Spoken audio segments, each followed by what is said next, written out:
ಲಕ್ಷಾಂತರ ಸಾವಯವ ಸಂಯುಕ್ತಗಳಿಗೆ ಮತ್ತು ಅನೇಕ ಹೊಸ ಸಾವಯವ ಸಂಯುಕ್ತಗಳನ್ನು ಪ್ರತಿ ವರ್ಷ ಪ್ರಕೃತಿಯಲ್ಲಿ ಕಂಡುಹಿಡಿಯಲಾಗುತ್ತೆ ಅಥವಾ ಪ್ರಯೋಗಾಲಯದಲ್ಲಿ ಸಂಶ್ಲೇಷಿಸಲಾಗುತ್ತೆ.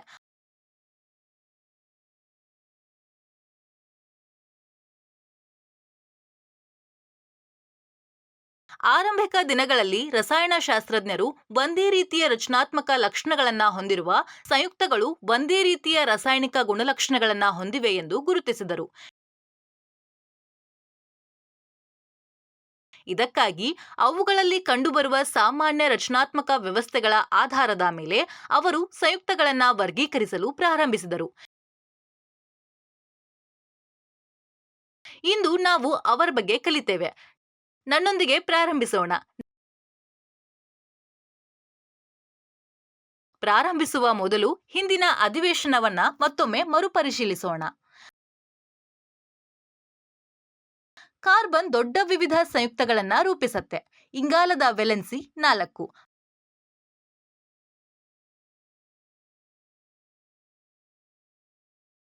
ಮೀಥೇನ್ ಅಣುವನ್ನ sp3 ಹೈಬ್ರಿಡೈಸ್ ಮಾಡಲಾಗಿದೆ.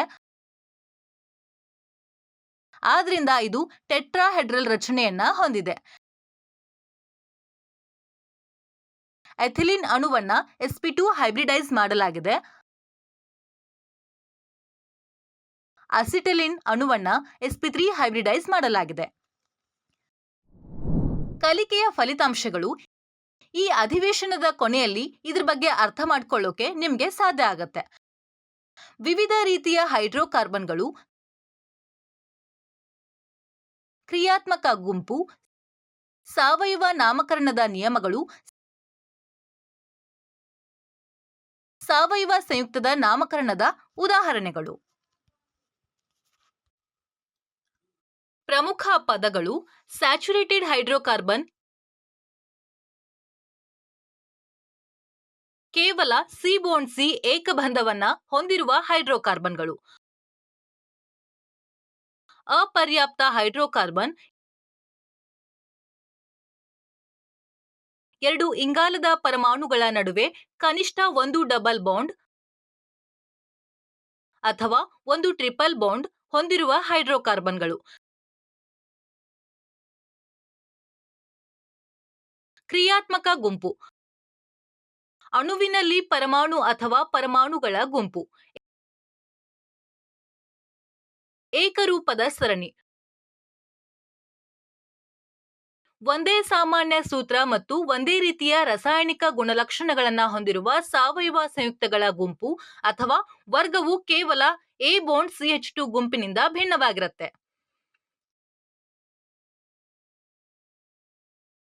ನಾಮಕರಣ ಸಂಯುಕ್ತವನ್ನ ಹೆಸರಿಸುವುದು. ಅಧಿವೇಶನವನ್ನ ಪ್ರಾರಂಭಿಸುವ ಮೊದಲು ಪರಿಕಲ್ಪನೆಯ ನಕ್ಷೆಯನ್ನ ನೋಡೋಣ.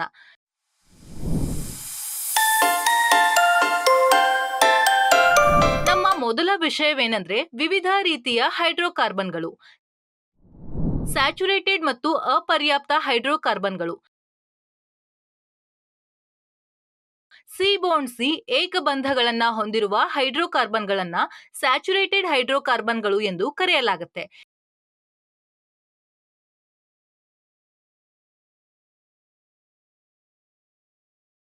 ಎಲ್ಲ ಆಲ್ಕೇನ್ಗಳು ಸ್ಯಾಚುರೇಟೆಡ್ ಹೈಡ್ರೋಕಾರ್ಬನ್ಗಳಾಗಿವೆ.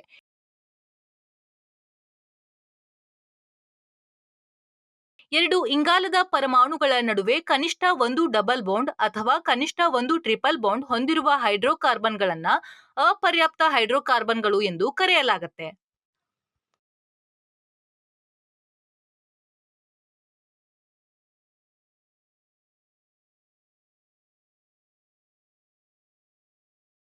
ಆಲ್ಕಿನ್ಗಳು ಮತ್ತು ಆಲ್ಕಿನ್ಗಳು ಅಪರ್ಯಾಪ್ತ ಹೈಡ್ರೋಕಾರ್ಬನ್ಗಳಿಗೆ ಉದಾಹರಣೆಗಳಾಗಿವೆ.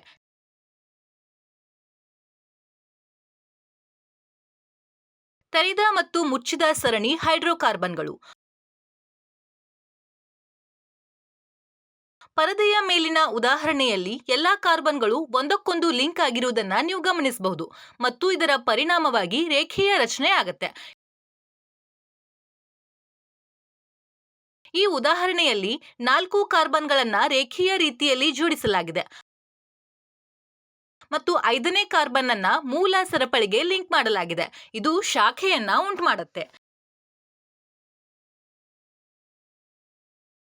ಇಲ್ಲಿ ಇಂಗಾಲದ ಸರಪಳಿಯು ಉಂಗುರವನ್ನ ರೂಪಿಸಲು ಮುಚ್ಚಿರುವುದನ್ನ ನಾವು ಕಂಡುಕೊಳ್ತೇವೆ. ಆದ್ರಿಂದ ಇದು ಮುಚ್ಚಿದ ಸರಪಳಿ ಹೈಡ್ರೋಕಾರ್ಬನ್ ಅಥವಾ ರಿಂಗ್ ಹೈಡ್ರೋಕಾರ್ಬನ್ ಆಗಿದೆ.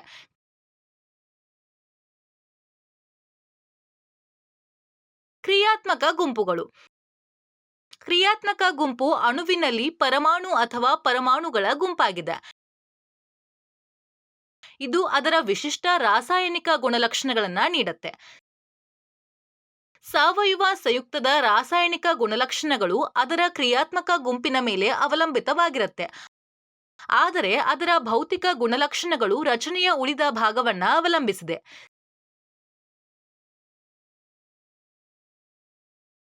CHX ಹೊಂದಿರುವ ಸಂಯುಕ್ತಗಳು ಅಲ್ಲಿ X ಹ್ಯಾಲೋಜನ್ಗಳನ್ನ ಪ್ರತಿನಿಧಿಸುತ್ತದೆ.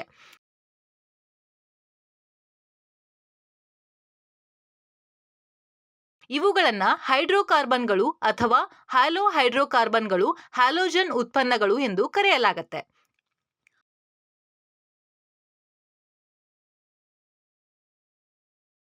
OH ಗುಂಪನ್ನ ಒಳಗೊಂಡಿರುವ ಹೈಡ್ರೋಕಾರ್ಬನ್ಗಳನ್ನ ಆಲ್ಕೋಹಾಲ್ ಎಂದು ಕರೆಯಲಾಗುತ್ತೆ. ಕ್ರಿಯಾತ್ಮಕ ಗುಂಪು ಬಾಂಡ್ CHO ಹೊಂದಿರುವ ಹೈಡ್ರೋಕಾರ್ಬನ್ಗಳನ್ನ ಆಲ್ಡಿಹೈಡ್ಗಳು ಎಂದು ಕರೆಯಲಾಗುತ್ತೆ. ಈ ಕ್ರಿಯಾತ್ಮಕ ಗುಂಪಿನೊಂದಿಗೆ ಹೈಡ್ರೋಕಾರ್ಬನ್ಗಳನ್ನ ಕೀಟೋನ್ಗಳು ಎಂದು ಕರೆಯಲಾಗುತ್ತೆ. ಇವು ಉದಾಹರಣೆಗಳು. ಕಾರ್ಬಾಕ್ಸಿಲಿಕ್ ಆಮ್ಲದ ಸಾಮಾನ್ಯ ಆಣ್ವಿಕ ಸೂತ್ರವು R ಬಾಂಡ್ COOH ಆಗಿದೆ.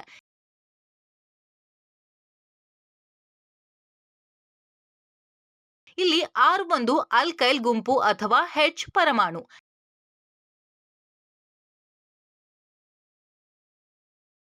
ಈಥರ್ಗಳು H2O ಗೆ ಸಂಬಂಧಿಸಿದ ಕಾರ್ಬನ್ ಸಂಯುಕ್ತಗಳಾಗಿದ್ದು, ಎರಡು ಹೈಡ್ರೋಜನ್ ಪರಮಾಣುಗಳನ್ನ ಒಂದೇ ಅಥವಾ ವಿಭಿನ್ನವಾಗಿರುವ ಎರಡು ಆಲ್ಕೈಲ್ ಗುಂಪುಗಳಿಂದ ಬದಲಾಯಿಸಲಾಗುತ್ತೆ.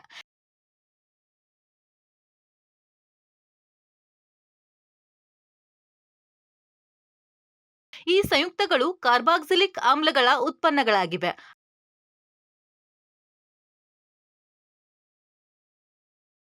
ಹೈಡ್ರೋಜನ್ ಪರಮಾಣು ಬಾಂಡ್ COOH ಅನ್ನ R ನಿಂದ ಬದಲಾಯಿಸಿದರೆ ಆಲ್ಕೈಲ್ ಗುಂಪು ಎಸ್ಟರ್ಗಳನ್ನ ಪಡೆಯಲಾಗುತ್ತೆ.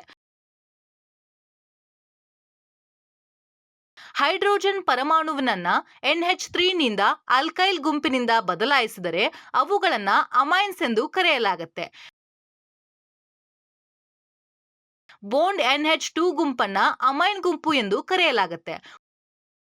ಮಕ್ಕಳೇ, ನೀವು ಎಲ್ಲಾ ಕ್ರಿಯಾತ್ಮಕ ಗುಂಪುಗಳನ್ನ ಇಲ್ಲಿ ಪರಿಶೀಲಿಸಬಹುದು. ಪರದೆಯ ಮೇಲಿನ ಸರಣಿಯನ್ನ ಪರಿಗಣಿಸೋಣ. ಪ್ರತಿ ಅನುಕ್ರಮ ಸದಸ್ಯನು ಸರಣಿಯ ಪೂರ್ವನಿರ್ದೇಶನ ಸದಸ್ಯರಿಗಿಂತ ಹೆಚ್ಚು ಒಂದು ಮಿಥಿಲಿನ್ ಗುಂಪನ್ನ ಹೊಂದಿರುವುದನ್ನ ನೀವು ಗಮನಿಸಬಹುದು.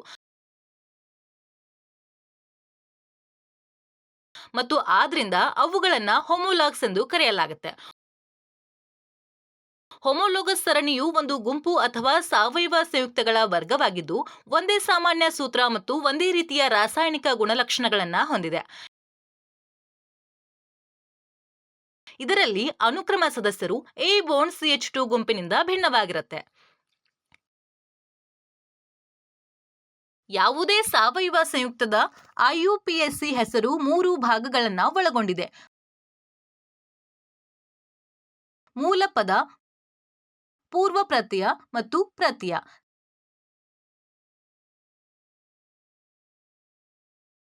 ಸಂಯುಕ್ತದ IUPAC ಹೆಸರನ್ನ ಪಡೆಯಲು ಪರದೆಯ ಮೇಲೆ ಕಾಣಿಸಿಕೊಂಡ ಅನುಕ್ರಮದ ಪ್ರಕಾರ ಈ ಭಾಗಗಳನ್ನ ಸಂಯೋಜಿಸಲಾಗಿದೆ. ಒಂದು ಮೂಲಪದ. ಇದು ಕಾರ್ಬನ್ ಅಸ್ಥಿಪಂಜರವನ್ನ ವಿವರಿಸುವ ಮೂಲ ಘಟಕವಾಗಿದೆ. ಇದು ಸಂಯುಕ್ತದ ಮೂಲ ಸರಪಳಿಯಲ್ಲಿರುವ ಇಂಗಾಲದ ಪರಮಾಣುಗಳ ಸಂಖ್ಯೆಯನ್ನ ಮತ್ತು ಅವುಗಳ ಜೋಡಣೆಯ ಮಾದರಿಯನ್ನ ನೀಡುತ್ತೆ.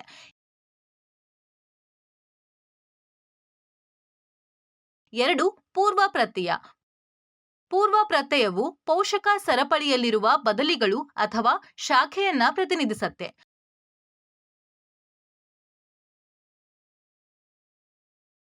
3. ಪ್ರತ್ಯಯ. ಪ್ರತ್ಯಯವು ಹೆಸರಿನ ಅಂತ್ಯವನ್ನ ರೂಪಿಸುತ್ತೆ. ಇದು ಪ್ರಾಥಮಿಕ ಪ್ರತ್ಯಯ ಮತ್ತು ದ್ವಿತೀಯ ಪ್ರತ್ಯಯ ಎಂದು 2 ಭಾಗಗಳಾಗಿ ವಿಂಗಡಿಸಲಾಗಿದೆ.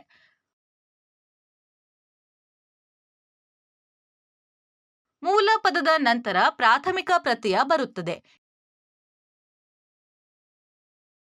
ಇದು ಪೋಷಕ ಸರಪಳಿಯ ಇಂಗಾಲದಿಂದ ಇಂಗಾಲದ ಬಂಧನದಲ್ಲಿ ಸ್ವಭಾವವನ್ನ ಪ್ರತಿನಿಧಿಸುತ್ತೆ. ಮೂಲ ಸರಪಳಿಯ ಕಾರ್ಬನ್ ಪರಮಾಣುಗಳ ನಡುವಿನ ಎಲ್ಲಾ ಬಂಧಗಳು ಒಂದೇ ಆಗಿದ್ರೆ ಆನೆ ಪ್ರತ್ಯಯವನ್ನ ಬಳಸಬೇಕಾಗತ್ತೆ. 2 ಮತ್ತು ಟ್ರಿಪಲ್ ಬಂಧಗಳನ್ನ ಹೊಂದಿರುವ ಸಂಯುಕ್ತಗಳಿಗೆ ಅನುಕ್ರಮವಾಗಿ ಇಎನ್ಇ ಮತ್ತು ವೈಎನ್ಇ ಪ್ರತ್ಯಯಗಳನ್ನ ಬಳಸಬೇಕಾಗತ್ತೆ. ದ್ವಿತೀಯ ಪ್ರತ್ಯಯವು ಸಂಯುಕ್ತದ ಕ್ರಿಯಾತ್ಮಕ ಗುಂಪನ್ನ ವಿವರಿಸುತ್ತೆ. ನಿಯಮ 1. ಮೂಲ ಹೆಸರನ್ನ ಪಡೆಯಲು ಕಾರ್ಬನ್ ಪರಮಾಣುಗಳ ಉದ್ದದ ಸರಪಳಿಯನ್ನ ಗುರುತಿಸಿ. ನಿಯಮ 2. ಪೋಷಕ ಸರಪಳಿಯ ಕಾರ್ಬನ್ ಪರಮಾಣುಗಳನ್ನ ಸಂಖ್ಯೆ ಮಾಡಿ ಬದಲಿ ಅಥವಾ ಕ್ರಿಯಾತ್ಮಕ ಗುಂಪಿನ ಹತ್ತಿರದ ತುದಿಯಿಂದ ಪ್ರಾರಂಭವಾಗುತ್ತೆ. ಇವುಗಳನ್ನ ಲೋಕಂಟ್ ಸಂಖ್ಯೆಗಳು ಎಂದು ಕರೆಯಲಾಗುತ್ತೆ. ಕ್ರಿಯಾತ್ಮಕ ಗುಂಪು ಮತ್ತು ಬದಲಿ 2 ಇದ್ದರೆ ನಂತರ ಆದ್ಯತೆಯನ್ನ ಕ್ರಿಯಾತ್ಮಕ ಗುಂಪಿಗೆ ನೀಡಲಾಗುವುದು.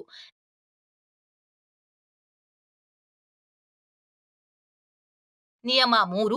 ಆಲ್ಕಿನ್ಗಳು ಮತ್ತು ಆಲ್ಕೈನ್ಗಳ ಸಂದರ್ಭದಲ್ಲಿ ಡಬಲ್ ಬಾಂಡ್ ಅಥವಾ ಟ್ರಿಪಲ್ ಬಾಂಡ್ ಅನ್ನ ಪತ್ತೆ ಮಾಡಿ ಮತ್ತು ಅದರ ಲೋಕಾಂಟ್ ಸಂಖ್ಯೆಯನ್ನ ನಂತರ ಡ್ಯಾಶ್ ಮತ್ತು ಪ್ರಾಥಮಿಕ ಪ್ರತ್ಯಯವನ್ನ ಬಳಸಿ.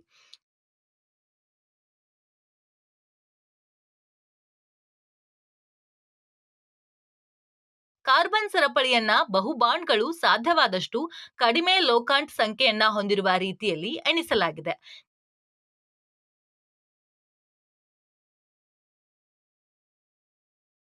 ನಿಯಮ 4. ಸಂಯುಕ್ತವು ಕ್ರಿಯಾತ್ಮಕ ಗುಂಪನ್ನ ಹೊಂದಿದ್ರೆ ಅದನ್ನ ಪತ್ತೆ ಮಾಡಿ ಮತ್ತು ಅದರ ಲೋಕಾಂಟ್ ಸಂಖ್ಯೆಯನ್ನ ಡ್ಯಾಶ್ ಮತ್ತು ದ್ವಿತೀಯ ಪ್ರತ್ಯಯವನ್ನ ಬಳಸಿ.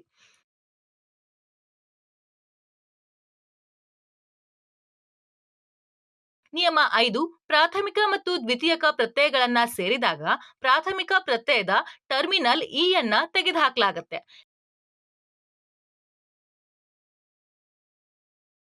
ನಿಯಮ 6. ಬದಲಿಯನ್ನ ಗುರುತಿಸಿ ಮತ್ತು ಅದರ ಸ್ಥಳ ಮತ್ತು ಗುರುತನ್ನ ನಿರ್ದಿಷ್ಟಪಡಿಸಲು ಡ್ಯಾಶ್ ಮತ್ತು ಪೂರ್ವ ಪ್ರತ್ಯಯದ ನಂತರ ಸಂಖ್ಯೆಯನ್ನ ಬಳಸಿ. ಈ ಉದಾಹರಣೆಯನ್ನ ಪರಿಹರಿಸುವ ಮೂಲಕ ನಾವು ನಾಮಕರಣವನ್ನ ಕಲಿತೇವೆ. ಹಂತ 1. ಉದ್ದವಾದ ಸರಪಳಿಯು 7 ಕಾರ್ಬನ್ ಪರಮಾಣುಗಳನ್ನ ಹೊಂದಿರುತ್ತದೆ ಮತ್ತು ಆದ್ರಿಂದ ಮೂಲ ಪದವು ಹೆಪ್ಟ್ ಆಗಿದೆ. ಹಂತ 2. ಬದಲಿ ಇದೆ, ಆದ್ರಿಂದ ಕಾರ್ಬನ್ ಸರಪಳಿಯನ್ನ ಅಂತ್ಯದಿಂದ ಎಣಿಸಲಾಗಿದೆ. ಇದು ಪರ್ಯಾಯಕ್ಕೆ ಹತ್ತಿರದಲ್ಲಿದೆ.